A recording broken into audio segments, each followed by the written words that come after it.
12મી જાન્યુઆરીએ પીએમ મોદી અમદાવાદમાં German ચાન્સેલરને આવકારશે. Riverfront પર યોજાનારા પતંગોત્સવમાં ફ્રેડરિક મર્સ હાજરી આપશે. પીએમ મોદી સાથે જર્મનીના ચાન્સેલર પતંગ ચગાવી શકે. સોમનાથમાં સ્વાભિમાન પર્વની ઉજવણીને લઈ સળંગ 72 કલાક સુધી અખંડ ઓમકારનાદનો જાપ કરાશે. ઓમકારનાદમાં ભારતના પ્રમુખ તીર્થો પણ જોડાશે. સોમનાથ મહાદેવ કરોડો ભક્તો માટે આસ્થાનું કેન્દ્ર. અખંડ ઓમકારનાદ જાપમાં જોડાવા સીએમનું આહવાન.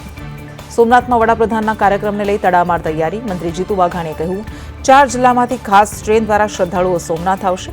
8 થી 10 જાન્યુઆરી વિવિધ સાંસ્કૃતિક કાર્યક્રમો યોજાશે. પીએમ મોદી 11મીએ સોમનાથમાં શંખ સર્કલથી મંદિર સુધી શૌર્ય યાત્રા કરશે. 2,000 ઋષિકુમારો ઓમ નમઃ શિવાયનું પઠન કરી સ્વાગત કરશે. સોમનાથમાં પીએમ મોદીની શૌર્ય યાત્રામાં 1,000 શંખનો નાદ અને 3,000 ડ્રોનથી અદ્ભુત આધ્યાત્મિક શો યોજાશે. આખું વર્ષ સોમનાથ સ્વાભિમાન પર્વ તરીકે ઉજવાશે. પીએમ મોદીના ગુજરાત પ્રવાસ પહેલા પ્રદેશ પ્રમુખ જગદીશ વિશ્વકર્માની અધ્યક્ષતામાં ભાજપની બેઠક મળી. 11 જાન્યુઆરીએ પીએમ મોદીની સભાને લઈને તૈયારીઓ અંગે ચર્ચા. પીએમ મોદી સોમનાથમાં રોડ શોમાં 1 લાખથી વધુ જનમેદની એકત્ર કરવા માટે ભાજપની કવાયત. રાજ્ય સરકારના મંત્રીઓ, સૌરાષ્ટ્રના સાંસદો અને ધારાસભ્યો બેઠકમાં હાજર રહ્યા. જિલ્લા અને મહાનગરના અધ્યક્ષો, જિલ્લા તાલુકા પંચાયત પ્રમુખો બેઠકમાં હાજર રહ્યા. સંગઠનના નવા પદાધિકારીઓ પણ બેઠકમાં હાજર. ગાંધીનગરમાં મેટ્રો ટ્રેન ફેઝ 1 અને 2નું કામ પૂર્ણ. પીએમ મોદી મહાત્મા મંદિર રૂટની શરૂઆત કરાવશે. મેટ્રો ફેઝ 2ના છેલ્લા ભાગનું પીએમ મોદી ઉદ્ઘાટન કરાવશે.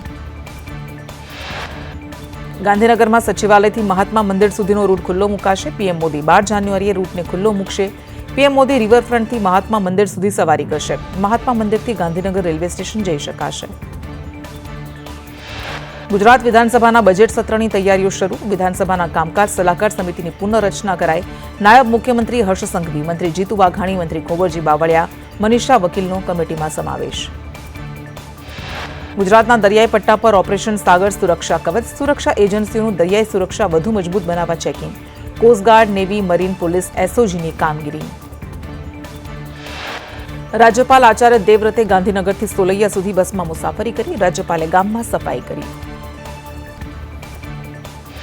સુરતના કામરેજના અંત્રોલીમાં દબાણો પર બુલડોઝર ફર્યું. તળાવની આસપાસ દબાણો ફર્યા હતા. 10 દુકાન અને 2 મકાનનું દબાણ દૂર કરાયું. વિરમગામ અમદાવાદ હાઈવે પર દબાણો દૂર કરાયા. જખવાડામાં સરકારી જમીન પરના દબાણો હટાવાયા. જખવાડા બસ સ્ટેન્ડ પરના ગેરકાયદે દબાણ દૂર કરાયા. અમદાવાદના ઈસનપુરમાં 50 વર્ષ જૂની કાશી વિશ્વનાથ સોસાયટીને ડેમોલિશનની નોટિસ મળતા સ્થાનિકોના દેખાવ. દક્ષિણ ઝોન મનપા કચેરીમાં દેખાવો. ખોટી રીતે નોટિસ પાઠવ્યાનો આરોપ. સુરેન્દ્રનગરના જમીન કૌભાંડને લઈને તત્કાલીન કલેક્ટરને જ્યુડિશિયલ કસ્ટડીમાં મોકલવામાં આવ્યા. ઈડીએ વધુ રિમાન્ડ ન માંગતા કોર્ટે જ્યુડિશિયલ કસ્ટડી સોંપી. પાલનપુર કલેક્ટર કચેરી ખાતે બોમ્બથી ઉડાવી દેવાની ધમકી મળી. ધમકીવાળો મેલ મળતા કચેરીને ખાલી કરાઈ. મેલ ક્યાંથી આવ્યો તેને લઈને તપાસ હાથ ધરાઈ. વીબીજી રામજી બિલ અંગે ઉર્જામંત્રી ઋષિકેશ પટેલે કહ્યું, કોંગ્રેસને રામના નામે વાંધો એટલે વિરોધ કરે છે. એનડીએ ઉજ્જવલા સહિત અનેક યોજના આપી. કેબિનેટ મંત્રી ઋષિકેશ પટેલે કહ્યું, મનરેગામાં બંગાળમાં ભ્રષ્ટાચારના 10,000 કેસ. રોજગાર ગેરંટીમાં 125 દિવસનો રોજગાર મળશે. ગાંધી આશ્રમ 1200 કરોડના ખર્ચે વિકસિત થશે. ગાંધીનગરમાં 24 કલાકમાં ખાડામાં પડવાથી 2ના મોત, 1ને ઈજા. રાજ્યના કેબિનેટ મંત્રી ઋષિકેશ પટેલે કહ્યું, બેરિકેડિંગ કરવા સૂચના આપવામાં આવી છે. પુત્ર મહેશ વસાવા કોંગ્રેસમાં જોડાતા દિગ્ગજ નેતા અને પિતા છોટુ વસાવાની કટાક્ષભરી પોસ્ટ. કહ્યું, સત્તા માટે કબીલો બદલી શકે, તે પક્ષ બદલે એમાં નવાઈ શું. ગીર સોમનાથના માળિયાહાટીના અને માંગરોળમાં ગેરકાયદે ચાલતી ખાણ મુદ્દે ધારાસભ્ય વિમલ ચુડાસમાએ અધિકારીઓ પર ગંભીર આક્ષેપ લગાવ્યા. ચુડાસમાએ કહ્યું, અધિકારીને લોકેશન આપવા છતાં પણ કામગીરી નથી કરતા. રાજકોટના મફતિયાપરામાં લોકોને આવાસ ફાળવવાની માંગને લઈને કોંગ્રેસનું પ્રદર્શન. ગરીબ લોકોના મકાન ન પાડવા માટે માંગ કરાઈ. લોકોને ઘરનું ઘર આપવાની કોંગ્રેસની માંગણી. મનરેગામાં ભ્રષ્ટાચાર કરનાર સરપંચના આગોતરા ફગાવાયા. ધોરાજી સેશન્સ કોર્ટે સરપંચ સવિતાબેનના જામીન ફગાવ્યા. મનરેગા યોજનામાં ભ્રષ્ટાચારનો આરોપ.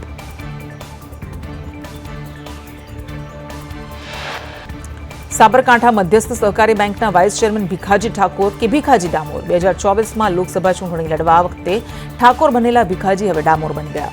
બેંકના કેલેન્ડરમાં ભીખાજી ડામોર લખાવતા વિવાદ સર્જાયો. અરવલ્લી જિલ્લા ભાજપ પ્રમુખનો ડામોર ઠાકોર વિવાદ. સાબરકાંઠા બેંકના કેલેન્ડરમાં ભીખાજી ડામોરનો ઉલ્લેખ કરાયો. ભીખાજી ઠાકોર છે સાબરકાંઠા બેંકના વાઇસ ચેરમેન. ભીખાજી ઠાકોરે કહ્યું, મારી મૂળ જ્ઞાતિ ડામોર, ઠાકોર પેટા જ્ઞાતિ. અમદાવાદમાં એસીબીમાંથી પીડિત કર્મચારીનો આપના ધારાસભ્ય ગોપાલ ઇટાલિયાને પત્ર. એસીબી પર પૈસા માંગવાનો ગંભીર આક્ષેપ. પત્રમાં અંતિમ પગલું ભરવાનો ઉલ્લેખ કરાયો.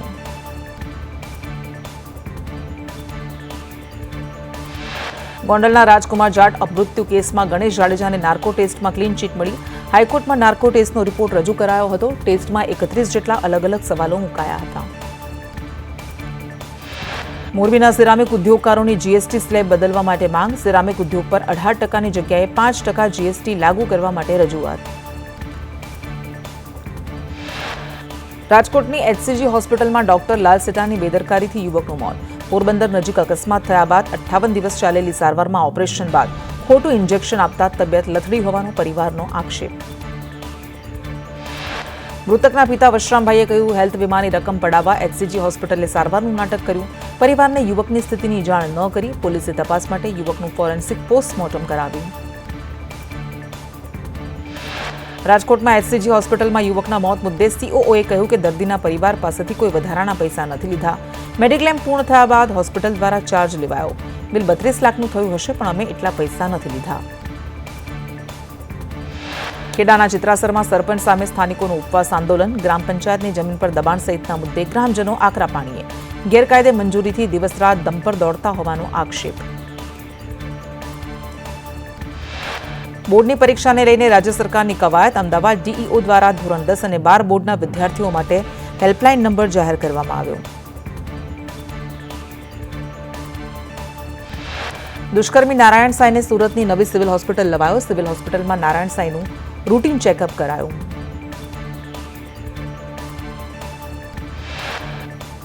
અંબાજી 51 શક્તિપીઠ પરિક્રમાનું આયોજન. 30 જાન્યુઆરીથી પરિક્રમાની શરૂઆત થશે. 2 દિવસીય શક્તિપીઠ પરિક્રમા મહોત્સવ યોજાશે. ખેડ બ્રહ્માની શુભમ સોસાયટીમાં મોબાઈલ ટાવર નાખવાનો વિરોધ. સ્થાનિકોએ કચેરીમાં રામધૂન બોલાવીને વિરોધ કર્યો.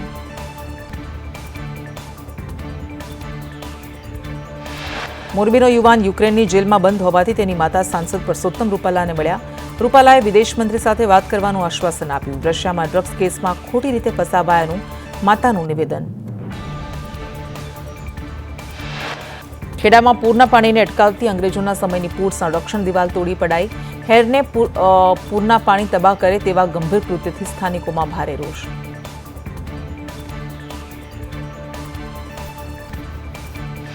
ગાંધીનગરમાં ટાઇફોઇડના નવા 9 કેસ. 84 દર્દી સારવાર હેઠળ. 10 દર્દી ડિસ્ચાર્જ કરાયા. પાણીના 1000 કરતાં વધારે ટેસ્ટ કરાયા.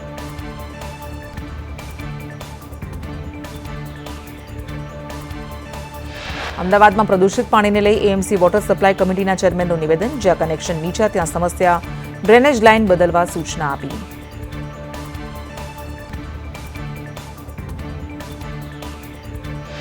રાજકોટમાં 40 પાણીપુરીના ધંધાર્થી પર દરોડા. મનપાના આરોગ્ય શાખાના દરોડાથી ફફડાટ. 10 કિલો વાસી બટાટા, 10 લીટર ગંદુ પાણી જપ્ત. પાણીપુરીના સ્થળે સ્વચ્છતાનો અભાવ.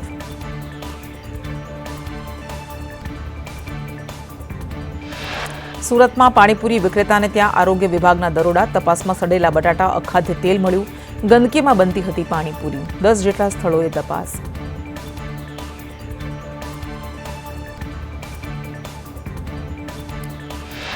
કડીના આદુંદરા રોડ પર કચરાના ઢગલામાં આગ. ડમ્પિંગ સાઇટની બાજુમાં લાગેલી સામાન્ય આગે વિકરાળ સ્વરૂપ ધારણ કર્યું. સદનસીબે કોઈ જાનહાનિ નહીં.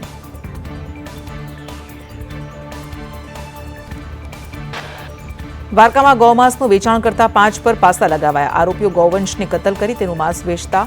ભાણવડના સહિત દેવળિયા ગામના 4 પર પાસા. સલાયાના 1 વ્યક્તિ પર પાસા હેઠળ કાર્યવાહી.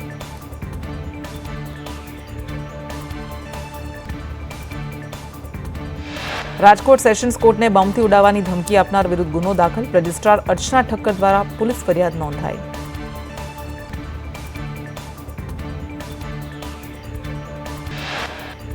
ધોરાજીમાં લાંચ લેનાર કોન્સ્ટેબલના જામીન ફગાવાયા. દારૂના ગુનામાં મદદરૂપ થવા 2000ની લાંચ લેતા ઝડપાયો હતો.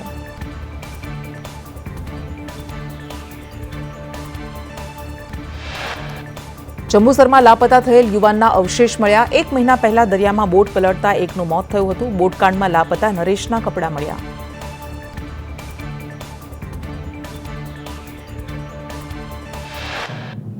અમદાવાદમાં એસીબીએ 3 લાખની લાંચ લેતા કર્મચારીને રંગે હાથે ઝડપ્યો. પેન્શન અને જીપીએફ ફાઇલ માટે લાંચ મંગાઈ. 3 લાખ લેતા આજે ટ્રેપ થયા.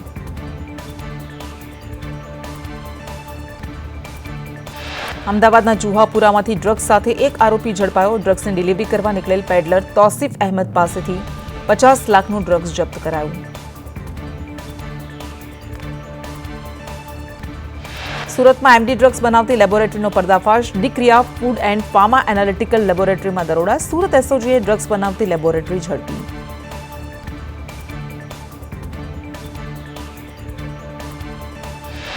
સુરતમાં લંડનમાં રહેતો જનક નામનો યુવક લેબ ચલાવતો હતો. હાઈ પ્યોરિટી ક્રિસ્ટલ મેફેડ્રોન નામનું ડ્રગ્સ બનાવવામાં આવતું હતું.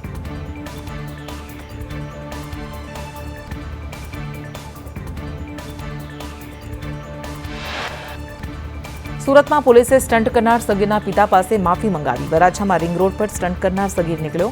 બાઇક પર સ્ટન્ટબાજીનો વિડીયો વાયરલ થતા કાર્યવાહી કરાઈ.